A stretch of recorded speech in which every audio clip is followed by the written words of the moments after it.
이 일 후에 바사왕 아닥사스다가 왕위에 있을 때에 에스라라 하는 자가 있으니라. 그는 스라야의 아들이요 아사랴의 손자요 힐기야의 증손이요 살룸의 현손이요 사독의 5대손이요 아히두베의 6대손이요 아마랴의 7대손이요 아사랴의 8대손이요 무라윳의 9대손이요 스라히야의 10대손이요 우시엘의 11대손이요 붓기의 12대손이요 아비수아의 13대손이요 비느아스의 14대손이요 엘르아살의 15대손이요 대제사장 아론의 16대손이라.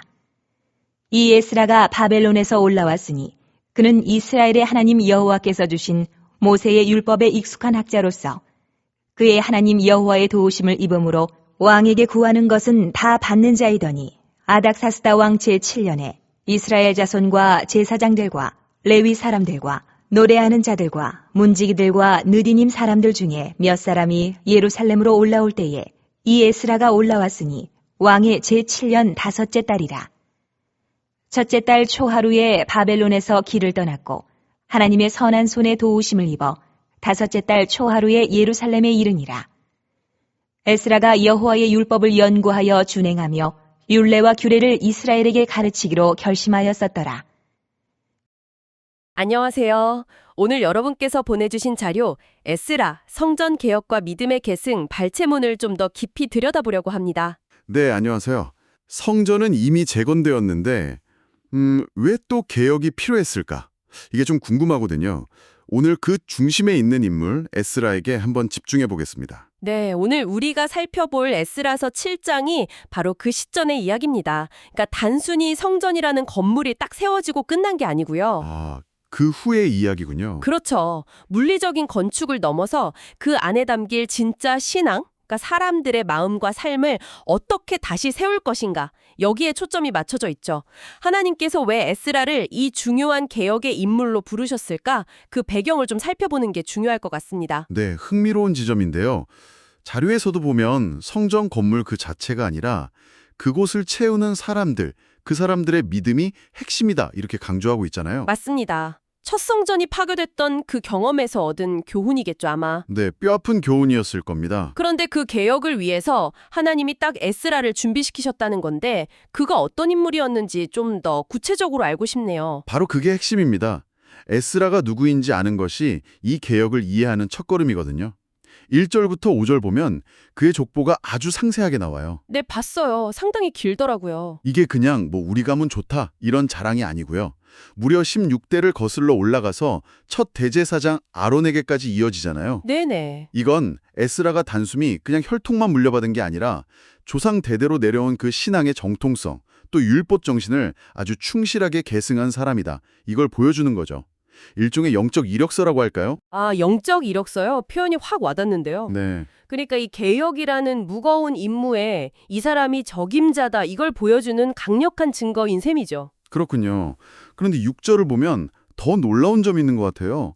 그가 모세의 율법에 익숙한 학자였다. 이건 알겠는데 동시에 그의 하나님 여호와의 도우심을 입음으로 왕에게 구하는 것은 다 받는 자였다고 하잖아요. 네, 그렇죠. 그러니까 신앙적인 깊이도 있는데 당시 최강대국인 페르시아 왕의 신임까지 얻는 그런 현실적인 영향력까지 있었다는 거잖아요. 맞습니다. 이 두 가지가 어떻게 같이 있을 수 있었을까요?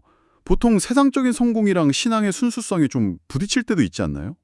정말 중요한 질문을 해주셨어요. 바로 그 지점에서 에스라의 좀 특별함이 드러나는 것 같아요. 그의 영향력이라는 게 뭐랄까 그냥 처세술이 좋거나 권력지향적이라서 생긴 게 아니라는 거죠. 그럼 뭔가요? 그의 진실함, 또 성실함, 그러니까 하나님 앞에서 정말 바르게 살려고 하는 그 삶의 태도가 세상의 권력자에게까지 인정을 받은 결과다. 이렇게 볼 수 있는 거죠. 삶의 태도 자체가 인정을 받았다. 네, 이게 오늘 우리에게도 시사하는 바가 크다고 생각해요. 신앙인의 정체성이 그냥 교회 안에만 있는 게 아니라 우리의 일상, 또 직업 속에서 정직하고 성실하게 드러날 때 오히려 그게 세상 속에서 빛을 발하고 좋은 영향력을 줄 수 있다는 거죠. 네, 그렇겠네요. 가끔 그런 말 듣잖아요.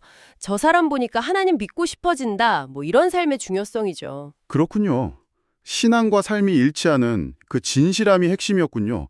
그런데 또 궁금한 게 그렇게 왕의 총애를 받으면서 안정적인 삶을 살 수 있었잖아요, 페르시아에서. 네, 얼마든지요. 한단 말이죠. 이게 사실 쉽지 않은 결정이었을 텐데요. 맞습니다. 당시 페르시아는 세계 제국의 중심이었으니까요. 거기서 누릴 수 있는 안정과 명예는 대단했을 거예요. 하지만 에스라는 하나님의 부르심, 그러니까 무너진 공동체를 영적으로 다시 세우는 그 더 큰 가치를 위해서 자기 안락함을 기꺼이 포기한 거죠. 대단한 결단이네요. 네, 많은 사람들이 좀 현실적인 안정, 익숙한 길을 택하려고 하잖아요.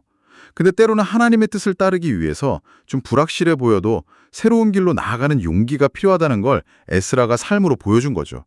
이게 바로 개혁의 시작에 필요한 순종의 모습 아닐까 싶습니다. 듣고 보니 그의 삶의 모든 선택들이 결국 개혁이라는 한 방향을 향하고 있었던 것 같네요. 그리고 그 결정체가 10절에 나오는 것 같아요. 에스라가 여호와의 율법을 연구하여 준행하며 율례와 규례를 이스라엘에게 가르치기로 결심하였더라. 이 구절에서 순서가 눈에 띄더라고요. 연구, 준행, 그리고 가르침. 네, 아주 정확히 보셨습니다. 왜 이 순서가 중요할까요? 그냥 가르치면 안 되나 싶기도 하고요. 그럴 수도 있죠. 근데 이 순서가 에스라 개혁의 핵심 원리이자 사실 오늘날에도 너무나 중요한 리더십의 본질을 보여주는 거예요.